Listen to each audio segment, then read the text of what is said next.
যাদের ডেজিস্টিসটা নিয়ে সমস্যা আছে আমার মনে হয় আজকের ভিডিওটা দেখলে তাদের একটু হলেও উপকার হবে। হ্যালো বন্ধুরা, তোমরা সবাই কেমন আছো?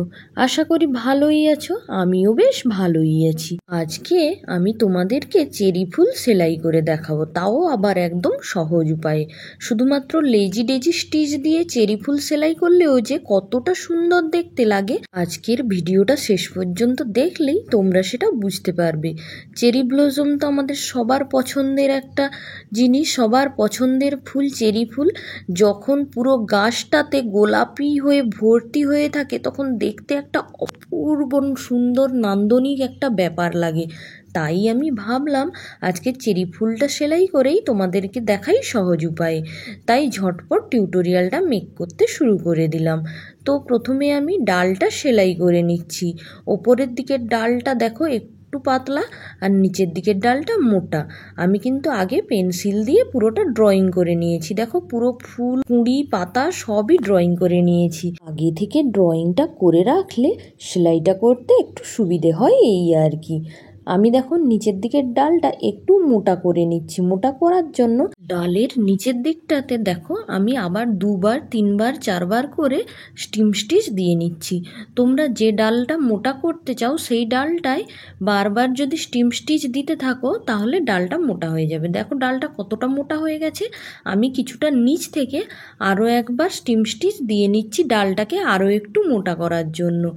আমি যখন প্রথম সেলাই শুরু করি তখন আমি বুঝতেই পারতাম না এরকম ডালগুলো কিভাবে সেলাই করছে, কিন্তু দেখো এখন কতটা ইজি হয়ে গেছে।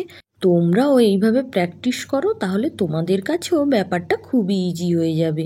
বড় ডালটা সেলাই করে নিয়ে আমি কিন্তু ছোট ছোট ডালগুলো সেলাই করে নিচ্ছি। ডাল সেলাইটা হয়ে গেলে আমি এবার ফুলগুলো সেলাই করে ফেলবো। ফুল সেলাই করার জন্য আমি কিন্তু এখানে গোলাপি রঙের 2টো কালারের শেড ব্যবহার করেছি। তোমরা সেলাইটা দেখতে থাকো, তাহলেই কিন্তু বুঝতে পারবে। অনেকে কিন্তু আমি কী সুতো দিয়ে কাজ করেছি সেইটা জিজ্ঞাসা করো, তার মানে বোঝা যায় যে তোমরা পুরো ভিডিওটা দেখো না। কেননা আমি প্রত্যেকটা ভিডিওর মাঝখানে বা শেষের দিকে কী সুতো দিয়ে কাজ করেছি সেটা বলে দিই। তাই যারা এই কথাটা জিজ্ঞাসা করো তখন আমি বুঝে যাই যে তোমরা পুরো ভিডিওটা দেখোনি, হয়তো একটুও দেখোনি, খানিকটা চালিয়েছো, তারপরেই একটা যেহেতু মেসেজ করতে হবে তাই র্যান্ডামলি কী সুতো দিয়ে কাজ করেছি সেটা জিজ্ঞাসা করে নাও। সে যাই হোক, কেউ যদি এভাবে করতে চায় আমি আর কি করব বলো। দেখো আমি ফুল সেলাই করাটা শুরু করে দিচ্ছি, আর খুবই ইজিভাবে আমি লেজি ডেজি স্টিচ দিয়ে ফুলটা সেলাই করে নিচ্ছি। আগে থেকে ড্রয়িং করে রেখেছিলাম, ওই ড্রয়িংয়ের যে পাপড়িগুলো দিয়ে রেখেছিলাম ওই পাপড়িতেই সেলাই করছি, তাই কোনো অসুবিধেই হচ্ছে না। প্রথমে কিন্তু আমি একটা হালকা গোলাপি কালারের সুতো দিয়ে ফুলটা সেলাই করে নিলাম।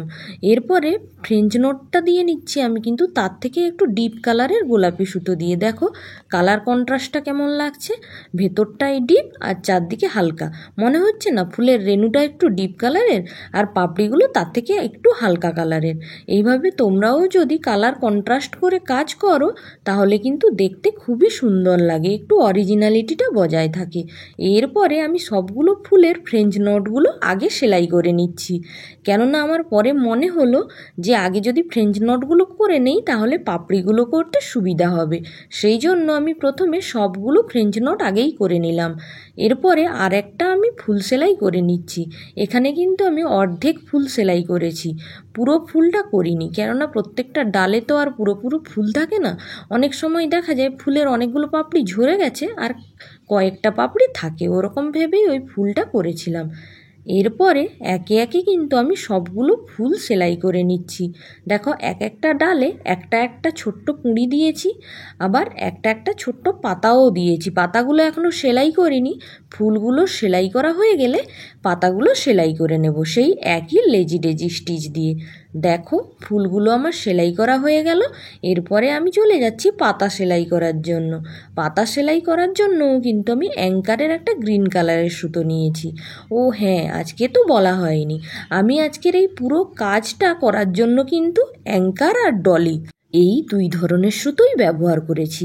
গাছের ডালটা করার জন্য আমি ডলি সুতো ব্যবহার করেছি, আর বাকি ফুল পাতা করার জন্য আমি অ্যাঙ্কারের সুতো ব্যবহার করেছি।